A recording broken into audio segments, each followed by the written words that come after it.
Okay fine. এখন আমরা যে বিষয়টা দেখব সেটা হচ্ছে যে এই যে এখানে কয়েকটা সেন্টেন্স, কয়টা হচ্ছে 1 2 3 4 5 6 ছয়টা সেন্টেন্স। আমি আপনাদেরকে বলবো যে এই 6টা সেন্টেন্সের দিকে একটু তাকান এবং এই 6টা সেন্টেন্স থেকে আপনারা কি কোনো কিছু মানে গেস করতে পারতেছেন যে এখন আমরা কোন বিষয়টা নিয়ে আলোচনা করব, এই সেন্টেন্সটি কোন বিষয়টা নিয়ে আলোচনা করব, গেস করতে পারছেন? এই ভাই কি বলেন, একটা সেন্টেন্সে তো এখানে অনেকগুলো কিছু অনেক কিছু তো আছে, দেখার কোনটা দেখবো। আচ্ছা আমি একটু নির্দিষ্ট করে দিই, আপনারা জাস্ট হচ্ছে দি কে ফোকাস দেন। প্রত্যেকটা সেন্টেন্সে এই যে দি আছে না, এই যে এখানে দি, এখানে দি, এখানে দি, এখানে দি, এখানে দি, এখানে দি, এখানে দি, আছে না দি? এই দি গুলোকে একটু ফোকাস দেন, দিয়ে দেখেন তো কিছু বোঝা যাচ্ছে কিনা। আপনারা বুঝেন আর আমি হচ্ছে আমাদের ক্লাসের টাইটেল দিই। হ্যাঁ, আমাদের আজকের ক্লাসের টাইটেল হচ্ছে দি। আমাদের আজকের ক্লাসের টাইটেলটাই হচ্ছে দি, মানে আজকে আমরা এই দি নিয়ে আলোচনা করব। হ্যাঁ, তো এটা আলোচনা করার আগে আমি কিছু বলি আপনাদের। সেটা হচ্ছে ধরেন যে একটা ছেলে যদি সে ক্লাস করতে যায় তখন তার নাম কি আমরা বলি? সে একটা স্টুডেন্ট, মানে সে একটা ছাত্র। ওই ছাত্রটা আবার যদি কোনো ডান্স মঞ্চে গিয়ে ডান্স করে তাহলে তাকে বলি আমরা হচ্ছে ডান্সার, তাই না? আবার ওই স্টুডেন্টটা যদি কোনো নাচের মঞ্চে গিয়ে গানের মঞ্চে গিয়ে গান বলে তাহলে আমরা তাকে বলি সিঙ্গার। ওই ছেলেটাই কোনো কিছু চুরি করলে তাকে বলি থিপ। ওই ছেলেটাই যখন হচ্ছে কি কোনো একটা ভালো কাজ করতেছে তখন তাকে বলি আমরা ভালো। বা ওই ছেলেটাই যখন ছবি আঁকে তখন আমরা বলি তাকে আর্টিস্ট, তাই না? এরকম না, মানে ছেলে একটাই কিন্তু বিভিন্ন জায়গায় বিভিন্নভাবে ব্যবহার হচ্ছে, তখন তার বিভিন্ন নাম তাকে আমরা দিয়ে দিচ্ছি, তাই না? সেরকম হচ্ছে আমাদের এই দি। এই দি এর আমরা আজকে কয়টা? ছয়টা নাম শিখবো। ছয়টা। মানে দিকে কখনো বলা হয় ইনস্ট্রুমেন্টাল দি, ওই দিকে কখনো বলা হয় ডিফাইনিং দি, ওই দিকে কখনো বলা হয় হচ্ছে জেনারেলাইজিং দি, ওই দিকে কখনো বলা হয় অর্ডিনাল দি। ঠিক আছে, এইরকম 6টা নাম আছে আমাদের এই দি এর। আমরা এই নামগুলো জানবো।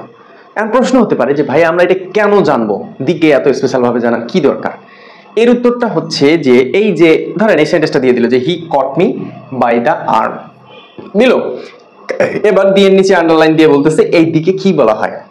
এটাকে কি জেনারেলাইজিং দি বলা হয়, এটাকে ডিফাইনিং, এটা কি ইনস্ট্রুমেন্টাল, এটা কি হচ্ছে ইউনিক, কোনটা? এটা কি ফ্যামিলিয়ার, কোনটা বলা হয়? এই রিলেটেড প্রশ্ন আসে ভাই। এই রিলেটেড প্রশ্ন আসে হচ্ছে আপনার এসএসসি তে প্রশ্ন আসতে পারে। এই রিলেটেড প্রশ্ন আসতে পারে এইচএসসি তে। আসতে পারে না, অলরেডি এসেছে। আমি ক্লাস শেষে বোঝানোর পরে অবশ্যই দু একটা প্রশ্ন নিয়ে প্র্যাকটিস করব এবং আপনাদের দেখিয়ে দেবো। ওকে, এই রিলেটেড প্রশ্ন আছে অ্যাডমিশনের কোথায় আছে জানেন? BRUR। আমি এটাকে মজা করে বলি বুররা, বেগম রোকেয়া ইউনিভার্সিটি রংপুর। হ্যাঁ, তারপরে আচ্ছা চাকরির সেক্টরও আছে হচ্ছে, দেখলাম কোথায়? এই ব্যাংকে। হ্যাঁ, ব্যাংকের প্রশ্নে। তারপরে আর একটা আছে মাদক দ্রব্য অধিদপ্তর,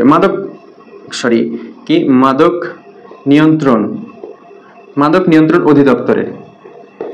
তার মানে দেখা যাচ্ছে যে এই যে দি এর যে স্পেশাল 6টা নাম, এই 6টা নাম যদি আমরা একটু জেনে যাই যে কখন কোন নাম, তাহলে আমরা এই যে এসএসসি এইচএসসি অ্যাডমিশন এবং হচ্ছে ব্যাংক এবং মাদক নিয়ন্ত্রণ অধিদপ্তর এই সেক্টরগুলোতে যে প্রশ্নগুলো আছে সেগুলোর আমরা অ্যান্সার করতে পারবো। ওকে, তো চলেন যাই, শুরু করি। 1 নম্বর সেন্টেন্সটা দেখেন। 1 নম্বর সেন্টেন্সের দিকে কি বলা হয়? The more you read the more you learn. তুমি যত বেশি পড়িবে তত বেশি শিখিবে। The more you read, the more you learn. তুমি যত বেশি পড়বা তত বেশি শিখবা। এই যে দেখেন দি বসেছে, এই দি এর নামটা কি? এই যে প্রশ্ন দিয়ে দিবে যে এই দি এর নামটা কি, 4টা অপশন দিলে আপনাকে রাইট করতে হবে। তো এই দি এর নামটা হচ্ছে আমাদের ইনস্ট্রুমেন্টাল দি। ইনস্ট্রুমেন্টাল দি। এই দি এর নাম কি ভাই? ইনস্ট্রুমেন্টাল দি। এখন কথা হচ্ছে যে ভাই আপনি তো জানেন, বইলা দিলেন, ঠিক আছে, আপনি আমাকে এখন বলেন যে কোন ক্যারেক্টারটার জন্য আমি এই দিকে ইনস্ট্রুমেন্টাল দি বলিচ্ছি, তাই না? ওকে ফাইন, উত্তর দিচ্ছি। যখন দিটা হচ্ছে কোন সেন্টেন্সের যত তত অর্থ প্রকাশ করবে এবং উভয় কম্পারেটিভের পূর্বে বসবে। দুইটা শর্ত, একটা হচ্ছে দুইটা না, আসলে বলা যায় একটাই শর্ত। যত তত বোঝাতে উভয় কম্পারেটিভের পূর্বে দি বসলে সেই দিটার নাম হচ্ছে ইনস্ট্রুমেন্টাল দি। বুঝতে পারছেন ভাই? দেখেন, তুমি যত বেশি পড়িবে তত বেশি শিখিবে, যত তত আছে 2 নাম্বার, উভয় কম্পারেটিভের পূর্বে। এই যে মোর, এই যে মোর কম্পারেটিভের পূর্বে বসে নাই, উভয় কম্পারেটিভের পূর্বে দি বসে যখন যত তত বুঝাবে তখন সেই দি এর নাম কি ইনস্ট্রুমেন্টাল দি। ওকে, তাহলে আমরা যদি এখানে লিখি তাহলে যত তত, যত তত বুঝাতে, আর আরেকটা হচ্ছে কি যে উভয় কম্পারেটিভের পূর্বে, উভয় কম্পারেটিভ এর পূর্বে। ঠিক আছে, বুঝতে পারলেন ভাই? 1 নাম্বার বোঝা গেল? তাহলে এইরকম সেন্টেন্সে আমাদের এই দিটার নাম হচ্ছে ইনস্ট্রুমেন্টাল দি। Okay fine, complete. এবার হচ্ছে 2 নাম্বার। 2 নম্বরে বলছে যে the moon looks beautiful tonight, আজকে রাতের চাঁদটা খুব সুন্দর দেখাচ্ছে, তাই না? এইখানে দি এর মানে নাম কি, স্পেশাল নাম কি? ওইখানে তো কি বললাম, ইনস্ট্রুমেন্টাল দি। এইখানে the moon looks beautiful tonight, চাঁদটাকে আজকে রাতে খুব সুন্দর দেখাচ্ছে, এইখানে আমাদের এই দি এর নাম হচ্ছে ফ্যামিলিয়ার দি, FAMILIAR, ফ্যামিলিয়ার দি।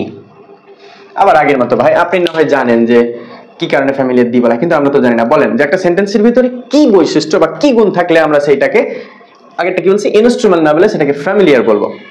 এইটার বৈশিষ্ট্যটা হচ্ছে যে যখন আপনি দেখবেন যে কোনো একটা পরিচিত বিষয়ের সামনে দিটা বসছে, মানে আপনি ওটাকে চেনেন, অথবা অথবা না, এবং ওই বস্তুটি হচ্ছে একটা, ওই বস্তুটি হচ্ছে একটা সেই বিষয়। আচ্ছা, ফ্যামিলিয়ার মানে কি, পরিচিত না?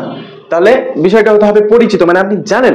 আর আরেকটা হচ্ছে বিষয়টা হতে হবে একটা। এই যে মুন, চাঁদ, চাঁদটা পরিচিত নাকি অপরিচিত? আমি যদি সেটা বলি যে দ্য মুন লুকস বিউটিফুল, চাঁদ কি সুন্দর দেখাচ্ছে, আমরা কিন্তু সবাই বুঝি যে আমাদের যে একটা চাঁদ আছে এই চাঁদকে বোঝাচ্ছে, অন্য কোনো চাঁদকে বোঝাচ্ছে না, কিন্তু তার মানে বিষয়টা আমার জানা। আর আরেকটা হচ্ছে বিষয়টা একটা বোঝাবে, একটা বোঝাচ্ছে না। চাঁদ কয়টা, 10টা না 5টা? চাঁদ হচ্ছে আমাদের একটা। তার মানে ফ্যামিলিয়ার দি হতে গেলে যে 2টা বৈশিষ্ট্য আছে সেটা আমাদের মিলে যাচ্ছে। ঠিক আছে, সো এই দি এর নামটা হবে আমাদের ফ্যামিলিয়ার দি। আমি আশা করি আপনারা বুঝতে পারছেন। তাহলে এর বৈশিষ্ট্যটা যদি লিখতে যাই তাহলে পরিচিত হতে হবে, পরিচিত অথবা একটি।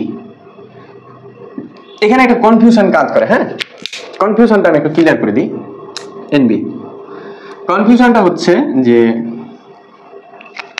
এটাকে অনেকে ইউনিক দিয়েও বলতে পারে। ইউনিক দি কেন? কারণ যদি হচ্ছে আপনার বিষয়টা পরিচিত, জানা না থাকে, হ্যাঁ, জানা না থাকে, ওই ক্যারেক্টারটা কাজ না করে, মানে জানার বৈশিষ্ট্যটা না কাজ করে, বিষয়টা শুধুমাত্র একটাকে বোঝাচ্ছে, তখন আপনাকে ইউনিক দি দেওয়া লাগবে। হ্যাঁ, সচরাচর এটা হয় না, 2টা বৈশিষ্ট্য থাকে।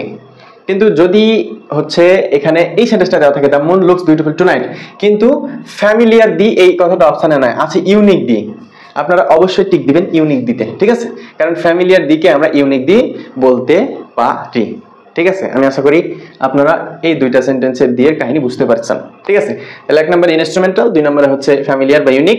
এবার 3 নম্বরটা দেখেন তো, the girl in red is my sister. এইভাবে আবার অর্থ করেন না যে দ্য গার্ল ইজ ডেড, মানে হচ্ছে লাল মেয়েটি আমার বোন, এইরকম অর্থ হবে না। অর্থটা হবে এরকম যে লাল পোশাক পরা মেয়েটা হচ্ছে আমার সিস্টার, আমার বোন। এই কথাটার অর্থটা এরকম দাঁড়াচ্ছে যে অনেকগুলা পোশাক পরা মেয়ে আছে অনেক কালারের, কিন্তু ঠিক ওই জায়গাতে যে মানে নির্দিষ্ট করে বলছে যে ওই লাল পোশাক পরাই মেয়েটাই হচ্ছে আমার বোন। তাহলে অলরেডি বুঝে গেছেন আপনি যে যখন নির্দিষ্ট করে কোনো কিছু বুঝাবে তখন সেই দিটার নাম হবে ডিফাইনিং দি। কি ভাই, ডিফাইনিং দি, ডিফাইনিং মানে নির্দিষ্ট। তাহলে এই দিটার নাম হচ্ছে ডিফাইনিং দি। ঠিক আছে ভাই, ডিফাইনিং, এটার নাম হচ্ছে কি, ডিফাইনিং দি। বুঝলেন? ও এনবি হচ্ছে যখন শুধু একটি বুঝাবে, হ্যাঁ, শুধু একটি বুঝাবে, তখন এটাকে আমরা বলবো হচ্ছে ইউনিক দি। ওকে, তো ডিফাইনিং দি মানে হচ্ছে নির্দিষ্ট করে। আমরা এখানে বৈশিষ্ট্যটা কি এটার, যে যখন নির্দিষ্ট করে বুঝাবে, হ্যাঁ, নির্দিষ্ট করে যখন বুঝাবে, নির্দিষ্ট করে বুঝাবে, নির্দিষ্ট করে বুঝাবে, তখন ওটাকে বলা হবে আমাদের ডিফাইনিং দি। ঠিক আছে ভাই, বুঝতে পারলেন 3টা, ইনস্ট্রুমেন্টাল, ফ্যামিলিয়ার, ডিফাইনিং। এবার 4 নম্বর সেন্টেন্সটা দেখেন,